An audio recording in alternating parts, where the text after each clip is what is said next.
It was supposed to be just another peaceful Saturday afternoon, the kind of day families look forward to after a long week of work and school. The sun was out, the skies were clear, and in the heart of a small Georgia town, Maggie's diner was buzzing with the gentle noise of laughter, coffee cups clinking, and kids coloring on paper placemats. James Reynolds, a 38-year-old father of two, had just returned home from deployment 3 days earlier. After serving overseas as a chief petty officer in the U.S. Navy SEALs, he wanted nothing more than to spend time with his wife, Alicia, and their 2 kids, Maya, 7, and Jordan, 10. This brunch was supposed to be special. James had promised the kids their favorite, chocolate chip pancakes and strawberry milkshakes. They'd been talking about it for days. Wearing a simple gray hoodie and jeans, James looked like any other dad just trying to enjoy the weekend. He wasn't trying to draw attention to himself. In fact, he liked blending in. His military career had taught him to stay alert, but stay humble. The tattoos on his arm hinted at his service, but nothing else gave it away. Just a father, laughing with his children, reaching over to help Maya cut her pancakes as Jordan tried to sneak some bacon off his mom's plate. That's when everything changed. Without warning, the front doors of the diner slammed open with force. 2 uniformed police officers stepped inside quickly, scanning the room. Their eyes locked on James. "Don't move," one of them shouted, hand already reaching for his weapon. Conversation stopped. Forks froze midair. Every person in that diner turned toward the scene unfolding just a few feet away. James instinctively raised his hands, not fast, not slow, controlled, calm. His eyes flicked to Alicia, then to the kids. Maya's fork dropped from her hands. Jordan leaned closer to his mother, clearly confused and frightened. "What's going on?" James asked, keeping his tone firm but respectful. "You match the description of a suspect," the officer barked. "We receive a report about an armed robbery. You fit the profile." James's eyebrows furrowed slightly. "I've been here with my family for over 30 minutes, he said. "I haven't left my seat." But it didn't seem to matter. The officers moved closer, hands hovering near their holsters. Other diners started whispering. A few reached for their phones. One waitress behind the counter started crying silently, mouthing the words, "Oh my God." Alicia placed a protective arm around the kids. "Please, he's a good man. We've done nothing wrong." But the officers weren't listening. Not yet. All they saw was a black man in a hoodie, seated with his family, who, in their minds, just might be dangerous. And that's the tragic part of this story. Because at that moment, James wasn't being seen as a loving father, or a returning war hero, or even just a diner customer. He was being seen as a threat. No badge, no weapon, no aggression. Just his appearance, that was enough. One of the officers reached for James's wallet on the table. "We're going to need to see some ID." James kept his voice steady. "You're making a mistake." Still, the tension in the air was thick. The kids were frozen. The diner was silent except for the heavy breathing of everyone watching. It was clear this situation could go terribly wrong in a heartbeat. All it would take was one misunderstanding, one wrong move, and a quiet family brunch could become national headlines. But what the officers didn't realize was this. They weren't dealing with a criminal. They were dealing with one of the most elite, disciplined, and mentally trained men in the United States military. And he was about to show them the power of calm, truth, and undeniable honor. The silence inside Maggie's diner was almost louder than the officer's shout. James Reynolds sat still, his hands raised slightly above the table. He knew how fast things could spiral, especially when someone with a badge felt threatened. As a Navy SEAL, he'd operated in high-risk zones around the world. He'd faced warlords and terrorists, but never had he imagined he'd be facing down his own countrymen with his children beside him, over breakfast. The officers didn't ask any questions at first. They simply stared at James, one hand still resting near a holstered weapon. Alicia, visibly shaking, put her body between her husband and the kids. "What is going on?" she asked, her voice cracking with fear. "You match the description of a robbery suspect," one officer repeated. "We received a call about a man in a hoodie, possibly armed, last seen in the area." That was it. A hoodie, brown skin, a vague description, no weapon, no vehicle, No clear evidence. Just enough to trigger fear and send police rushing into a family diner like a scene out of a crime movie. James tried again. Officer, please. I'm here with my family. I haven't left this booth. My kids can confirm that. So can the staff. We've been here the whole time. One of the officers pulled out a notepad and jotted something down, but still kept a close eye on James like he was ready to pounce. That's when other voices in the diner started to rise. An older white woman seated at the counter stood up slowly. Excuse me, she said with a slight tremble in her voice. That man didn't rob anyone. He was here before I even sat down. He helped his little girl butter her toast. Does that sound like a criminal to you? Another diner chimed in, a teenage server. I took their order. They've been nothing but kind. They even tipped me before the food came out. But the officers didn't back down.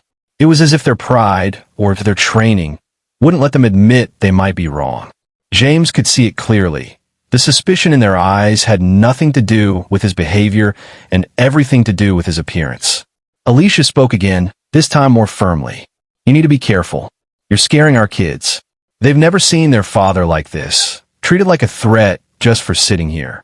Jordan, only 10 years old, leaned into his mom's shoulder. Mom, are they going to take Daddy? James heard that, and it hit him harder than any bullet ever could. He looked at his son, then back at the officers. His voice was calm, but there was something different in his tone now, a strength, a warning almost. I've served this country for over a decade, he said. I've worn this nation's flag on my chest in places you'll never have to go. I've led men through life-or-death missions. And right now, you're aiming all this fear to Dad who's just trying to enjoy breakfast with his kids. The younger officer hesitated. Something about James's voice, maybe the authority, maybe the truth, was starting to break through the tension. But that's the painful reality this moment exposed. How quickly people can be judged when assumptions replace facts. A hoodie, a skin color, a misunderstanding. It was enough to turn a peaceful moment into a potentially deadly situation. No one had asked what James did for a living. No one had asked for a timeline. No one even looked at the security cameras that surely captured him arriving, ordering, and sitting with his family. The cops only saw what they were trained or conditioned to see. A suspicious black man. A threat. But they had no idea that the man sitting before them wasn't just innocent. He was trained to protect them. And soon, they were about to find out just how badly they had misjudged the situation. As the officer stood over James, still suspicious and unyielding, something in the room had shifted. The atmosphere remained tense, but now it was laced with disbelief. Not just at the police's aggressive behavior, but at how calm James remained through it all. He wasn't raising his voice. He wasn't panicking. His training had kicked in. Not the kind you get at a weekend seminar, but the kind forged over years of surviving combat zones, leading elite missions, and operating in life-or-death situations where panic meant failure. His hands stayed visible. His movements were measured. His tone was steady. But there was one thing James hadn't revealed yet. Something that would change everything. I suggest you take a closer look before you make this worse, he said quietly, but firmly, locking eyes with the older officer. The officer hesitated for the first time since entering the diner. What do you mean? James slowly reached into his back pocket, not in a rush, but with calm precision. I'm reaching for my wallet, he said aloud, making sure every movement was seen. No sudden moves, no surprises. He slid his wallet onto the table. From inside, he pulled out a thick, laminated ID card. On it, next to a photo of him in uniform, were the words, United States Navy Chief Petty Officer, Special Warfare Operator. The officer blinked. What's this? James didn't flinch. That's my military ID. I'm a Navy SEAL. Been one for 14 years. I just got back from deployment 3 days ago. This is my first real meal with my family since I came home. The room fell dead silent. Even the officers didn't know how to respond. A nearby customer, who had been quietly recording everything on their phone, whispered to the person next to them. He's a SEAL? You gotta be kidding me. The younger officer looked unsure. He took the ID and walked a few steps away, speaking into his radio, probably trying to confirm the information. Meanwhile, James continued speaking, not to boast, but to be heard. I've led counterterrorism operations. I've served with honor. I've watched friends die for this country. And now, I'm here, sitting in a diner with my wife and kids, being treated like a criminal. The weight of his words hit the people in the diner like a truck. A waitress near the counter put her hand over her mouth. I knew he looked familiar, she whispered. He's in the papers sometimes. They did a story on him last year. James didn't need a crowd to defend him. His record spoke for itself. His discipline, his restraint, and the quiet authority in his voice now became the strongest weapon in the room. The younger officer returned after a moment. His expression changed. It checks out, he said. You are who you say you are. There was no apology yet, just a reluctant step back. But the shame in the room was starting to grow. The reality was setting in. They had drawn weapons on a war hero in front of his children, based on nothing but a vague report and dangerous assumptions. And James, still calm, leaned forward slightly. Not in aggression, but in truth. You walked into this place ready for a fight, he said. But what you found was a father, a veteran, and a man who loves his country, even when it doesn't always love him back. Those words echoed in the still air. And for the first time that afternoon, one of the officers, the older one, lowered his eyes. Not in defeat, but in something deeper. Just as the tension in the diner reached its peak, a sharp crackle from the police radio broke the silence. The younger officer raised his shoulder to respond, listening closely to the dispatcher's update. What came next changed everything. All units, be advised. The voice on the other end said clearly. Suspect in gas station robbery has been apprehended. White male, approximately 6'2", wearing a gray hoodie. No connection to Maggie's diner. Repeat, suspect is now in custody. The officer froze. A long, painful pause filled the room. It was as if time stood still. Alicia's eyes widened, her jaw tightening. Jordan looked up at his mom, confused. Maya clutched her dad's sleeve tighter, even though James hadn't flinched. He just sat there, staring calmly at the officers, waiting. The weight of the mistake dropped like a hammer. The younger officer turned back toward James, his posture now visibly less confident. He took a breath. Sir, he said quietly, we received a report earlier. You matched the description we were given.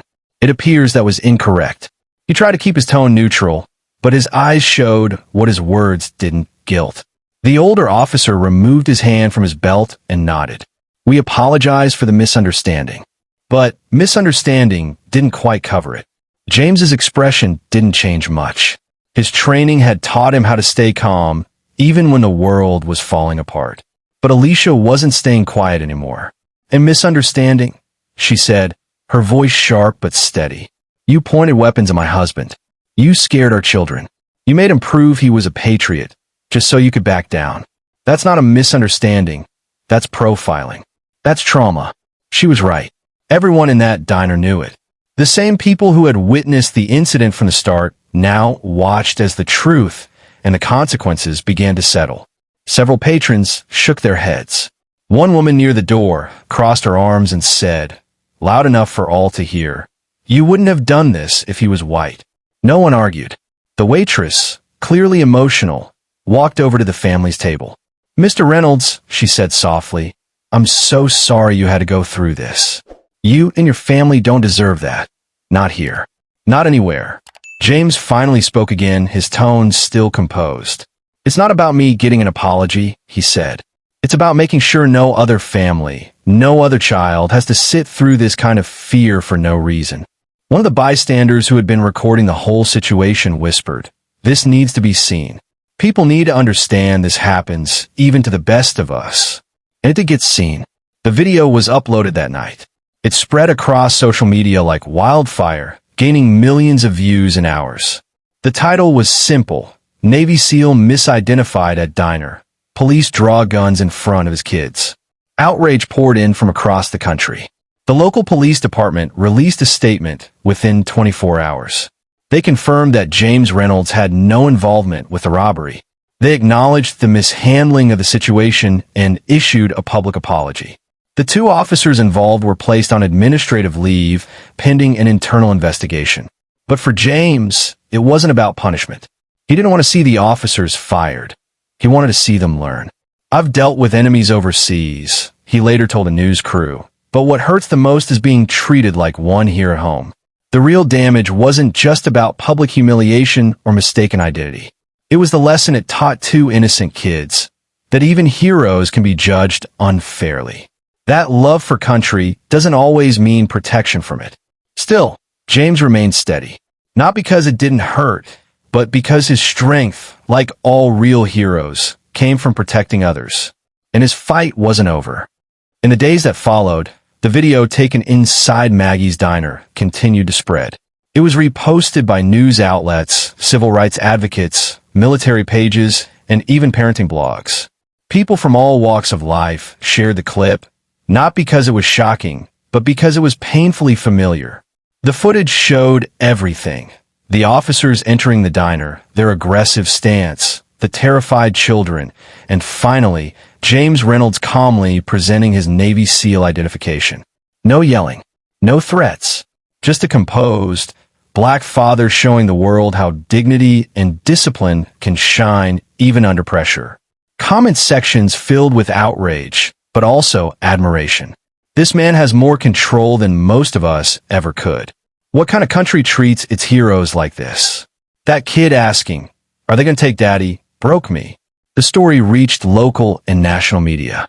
News anchors replayed the footage, often pausing to highlight James's calm demeanor. One veteran on a cable news panel said, "That's not just military training. That's love for your family on display." That man de-escalated a situation he didn't create. James was eventually invited to speak at a town hall hosted by the mayor. The purpose was to open up a community-wide dialogue about policing, profiling, and the very real emotional toll of racial bias. He didn't show up in uniform. He didn't wear medals. He came in a simple button-up shirt and jeans. And when he stood in front of a packed auditorium, with TV cameras rolling and his family watching from the front row, he spoke not as a Navy SEAL, but as a father. "I don't want this to be about revenge," he began. "I want it to be about responsibility." He paused before continuing. "My kids should feel safe in their own neighborhood. I served overseas to protect American lives. That includes mine. That includes my children. And that includes every single person who looks like me." The room was silent. No one interrupted. We're always told to respect authority, to stay calm, to be polite. I did all of that. I still had guns pointed at me. So what do I teach my son now? That even doing everything right doesn't guarantee his safety. He looked at the police chief seated in the front row. "I don't need a medal. I need you to see me as more than a threat." The mayor publicly thanked James and issued a new directive for de-escalation and anti-bias training across the city's police department. A local lawmaker who was in the audience later proposed new legislation requiring body camera footage to be released within 48 hours of police misconduct allegations.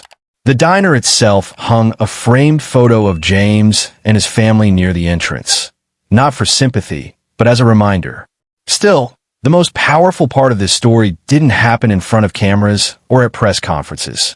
It happened at Maggie's diner the following weekend. James, Alicia, Jordan, and Maya walked in just as they had before, quietly looking for a booth by the window. The same waitress who had served them days earlier ran over to hug Alicia. The manager personally comped their meal. Other patrons nodded in recognition and respect, some even standing up to shake James's hand. But it was Maya who broke the tension with childlike honesty. "Daddy, are they going to yell again today?" James knelt beside her and smiled. "Not today, sweetheart. Today they see us." And indeed they did. Not just as customers, not just as a family, but as people, human beings deserving of peace, safety, and dignity. The incident sparked more than outrage. It sparked change, a shift in the town's awareness. Conversations began, uncomfortable but necessary ones, in churches, schools, and barbershops. Parents talked to their children about how to respond if stopped by police. Police departments reviewed their protocols, and local veterans stood in solidarity with James, saying, if it can happen to him, it can happen to any of us. But James didn't stop there.